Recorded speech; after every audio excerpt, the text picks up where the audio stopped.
दोस्तों, आज मैं कुछ ऐसा बताने जा रहा हूं जो मैं 30 की बजाय 20 साल की उम्र में जानता होता।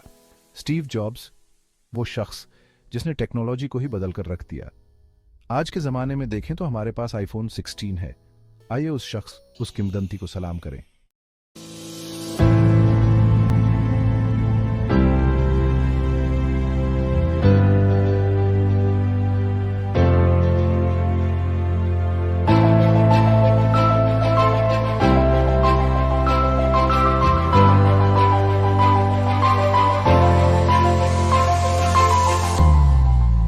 दोस्तों, आज हम बात करेंगे स्टीव जॉब्स की। क्या आप जानते हैं कि 20 साल की उम्र में क्या काश मैं जानता होता? चलिए एक साथ चलते हैं स्टीव जॉब्स की जिंदगी के रोमांचक सफर पर।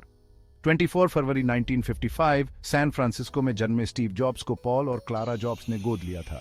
बचपन से ही इलेक्ट्रॉनिक्स में उनकी गहरी दिलचस्पी थी। वो अक्सर गैरेज में गैजेट्स के साथ खेलते रहते थे। जॉब्स की जिंदगी ने एक नया मोड़ लिया जब उन्होंने रीड कॉलेज में दाखिला लिया।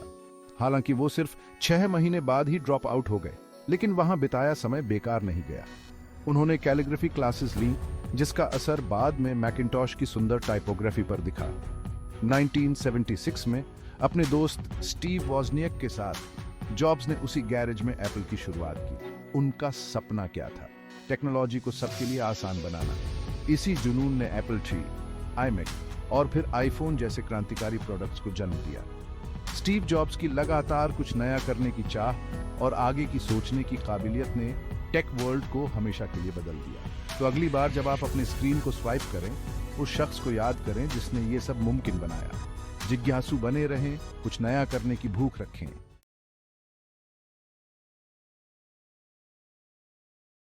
दोस्तों, आज हम बात करेंगे स्टीव जॉब्स की। क्या आप जानते हैं कि 20 साल की उम्र में क्या काश मैं जानता होता? चलिए एक साथ चलते हैं स्टीव जॉब्स की जिंदगी के रोमांचक सफर पर। 24 फरवरी 1955 सैन फ्रांसिस्को में जन्मे स्टीव जॉब्स को पॉल और क्लारा जॉब्स ने गोद लिया था। बचपन से ही इलेक्ट्रॉनिक्स में उनकी गहरी दिलचस्पी थी। वो अक्सर गैरेज में गैजेट्स के साथ खेलते रहते थे। जॉब्स की जिंदगी ने एक नया मोड़ लिया जब उन्होंने रीड कॉलेज में दाखिला लिया।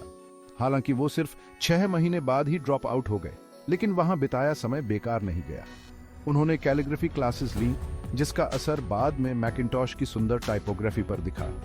1976 में अपने दोस्त स्टीव वॉजनियक के साथ जॉब्स ने उसी गैरेज में एप्पल की शुरुआत की। उनका सपना क्या था? टेक्नोलॉजी को सबके लिए आसान बनाना। इसी जुनून ने एप्पल III, iMac और फिर आईफोन जैसे क्रांतिकारी प्रोडक्ट्स को जन्म दिया। स्टीव जॉब्स की लगातार कुछ नया करने की चाह और आगे की सोचने की काबिलियत ने टेक वर्ल्ड को हमेशा के लिए बदल दिया। तो अगली बार जब आप अपने स्क्रीन को स्वाइप करें, उस शख्स को याद करें जिसने ये सब मुमकिन बनाया। जिज्ञासु बने रहें, कुछ नया करने की भूख रखें। Section 6, A Glimpse of the Future, The Xerox Alto Inspiration। 1977 में रिलीज किया गया Apple II एक गेम चेंजर था। इसमें एक यूजर फ्रेंडली इंटरफेस, एक कलर डिस्प्ले और एक कीबोर्ड था। इसने इसे वाइडर ऑडियंस के लिए एक्सेसिबल बना दिया, जिससे होम कंप्यूटिंग में रेवोल्यूशन आ गई। Apple II एक फिनोमिनल सक्सेस थी, जिसने एप्पल को टेक इंडस्ट्री में एक मेजर प्लेयर के रूप में स्थापित किया। जॉब्स, हमेशा बाउंड्रीज को पुश करने की तलाश में, ने कंप्यूटिंग में फर्दर रेवोल्यूशन लाने का अवसर देखा। 1979 में जॉब्स और एप्पल के कई इंजीनियर्स ने Xerox PARC, द पालो आल्टो रिसर्च सेंटर का दौरा किया। उन्हें Xerox Alto का डेमोन्स्ट्रेशन दिया गया, जो एक ग्राउंड ब्रेकिंग कंप्यूटर था, जिसमें एक माउस द्वारा नियंत्रित ग्राफिकल यूजर इंटरफेस था। Section 7, लीसा, A Step Toward Greatness। Xerox Alto Steve jobs के लिए एक रेवलेशन था। उन्होंने तुरंत GUI और माउस की क्षमता को पहचान लिया, जिससे कंप्यूटर्स अधिक इंट्यूटिव और यूजर फ्रेंडली बन गए। आल्टो से प्रेरित होकर जॉब्स ने एप्पल का अपना रेवोल्यूशनरी कंप्यूटर बनाने की ठानी। इसने एप्पल लीसा के डेवलपमेंट को जन्म दिया, जिसका नाम जॉब्स की बेटी के नाम पर रखा गया।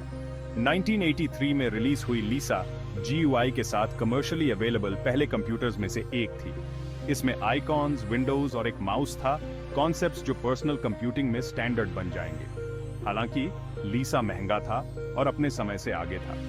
इसके हाई प्राइस टैग ने इसके मार्केट अपील को सीमित कर दिया और यह कमर्शियल सक्सेस हासिल करने में विफल रहा। अपनी कमियों के बावजूद लीसा ने एप्पल की नेक्स्ट बिग थिंग द मैकिन्टॉश के लिए ग्राउंड वर्क तैयार की। Section 8. The Macintosh Revolution, a new era of computing. लीसा के लूकवार्म रिसेप्शन से निराश नहीं, स्टीव जॉब्स ने अपनी एनर्जी मैकिन्टॉश प्रोजेक्ट में लगा दी। उन्होंने एक ऐसे कंप्यूटर की कल्पना की जो न केवल पावरफुल हो बल्कि अफोर्डेबल और यूज में आसान भी हो।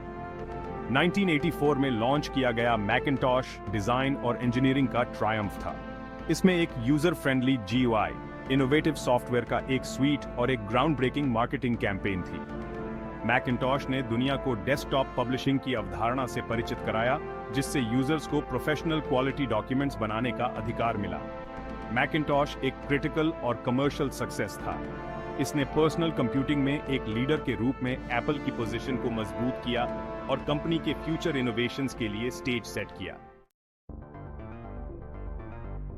Section 9, beyond the Mac LaserWriter and desktop publishing. Macintosh की सफलता को 1985 में एप्पल लेजर राइटर के रिलीज से और भी बढ़ा दिया गया था। लेजर राइटर एक हाई क्वालिटी लेजर प्रिंटर था जो मैकिन्टॉश के साथ सीमलेसली इंटीग्रेट होता था। मैकिन्टॉश और लेजर राइटर के इस कॉम्बिनेशन ने पब्लिशिंग इंडस्ट्री में रेवोल्यूशन ला दी। इसने बिजनेसेस और इंडिविजुअल्स को इन हाउस में प्रोफेशनल लुकिंग डॉक्यूमेंट्स, न्यूज़लेटर्स और मार्केटिंग मटेरियल्स क्रिएट करने में सक्षम बनाया। इसने डेस्कटॉप पब्लिशिंग की शुरुआत को चिह्नित किया, एक पैराडिग्म शिफ्ट जिसने प्रिंटिंग प्रोसेस को डेमोक्रेटाइज किया। जॉब्स के नेतृत्व में एप्पल ने एक बार फिर एक एस्टैब्लिश्ड इंडस्ट्री को बाधित किया, जिससे यूजर्स को एक्सेसिबल और पावरफुल टूल्स मिले। Section 10, a legacy of innovation, jobs enduring impact. Technology पर स्टीव जॉब्स का इम्पैक्ट उन प्रोडक्ट से कहीं आगे तक फैला हुआ था जिन्हें बनाने में उन्होंने मदद की थी। उनके पास यूजर्स की आवश्यकताओं को एंटिसिपेट करने और कॉम्प्लेक्स टेक्नोलॉजीज को इंट्यूटिव और एलिगेंट सॉल्यूशंस में ट्रांसलेट करने की एक अनोखी क्षमता थी। परफेक्शन के लिए उनकी रिलेंटलेस परस्यूट, डिजाइन के लिए उनकी नजर और ह्यूमन एक्सपीरियंस की उनकी समझ ने आज टेक्नोलॉजी के साथ इंटरैक्ट करने के हमारे तरीके को शेप दिया है। जॉब्स की विरासत केवल उनके द्वारा बनाए गए डिवाइसेस में ही नहीं, बल्कि एंटरप्रेन्योर्स और इनोवेटर्स की एक जेनरेशन को इंस्पायर करने के तरीके में भी है। उनका इन्फ्लुएंस स्मार्टफोन्स के स्लीक डिजाइन, टैबलेट्स के इंट्यूटिव इंटरफेसेस और पर्सनल कंप्यूटिंग के यूबिक्विटस नेचर में देखा जा सकता है। Section 11, new beginnings next, Pixar and a return to Apple. घटनाओं के एक ड्रामेटिक मोड़ में स्टीव जॉब्स को 1985 में एप्पल से बाहर कर दिया गया था। अनडिटर्ड, उन्होंने नेक्स्ट की स्थापना की, जो एक कंप्यूटर कंपनी थी जो एजुकेशन और रिसर्च मार्केट्स के लिए हाई एंड वर्कस्टेशंस पर फोकस करती थी। जबकि नेक्स्ट को मार्केट में फुटहोल्ड हासिल करने के लिए संघर्ष करना पड़ा, लेकिन इसका innovative operating system next step बाद में एप्पल के फ्यूचर ऑपरेटिंग सिस्टम्स की नींव बनेगा। जॉब्स ने पिक्सार का भी अधिग्रहण किया, जो एक छोटा सा एनिमेशन स्टूडियो था जो टॉय स्टोरी और फाइंडिंग नीमो जैसी ग्राउंड ब्रेकिंग फिल्म्स के साथ एनिमेशन इंडस्ट्री में रेवोल्यूशन लाएगा। 1997 में वित्तीय कठिनाइयों का सामना कर रहे एप्पल ने नेक्स्ट का अधिग्रहण कर लिया और स्टीव जॉब्स को उस कंपनी में वापस ले आया जिसके वे को फाउंडर थे।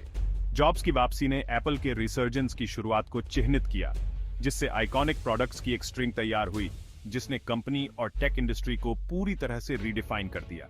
और यही है स्टीव जॉब्स की अविश्वसनीय यात्रा, इनोवेशन, चुनौतियों और विकास के माध्यम से।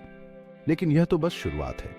अगले एपिसोड में हम तकनीकी इतिहास के एक महत्वपूर्ण क्षण का अन्वेषण करेंगे, स्टीव की एप्पल में अद्भुत वापसी और कैसे उन्होंने कंपनी को एक वैश्विक शक्ति में बदल दिया।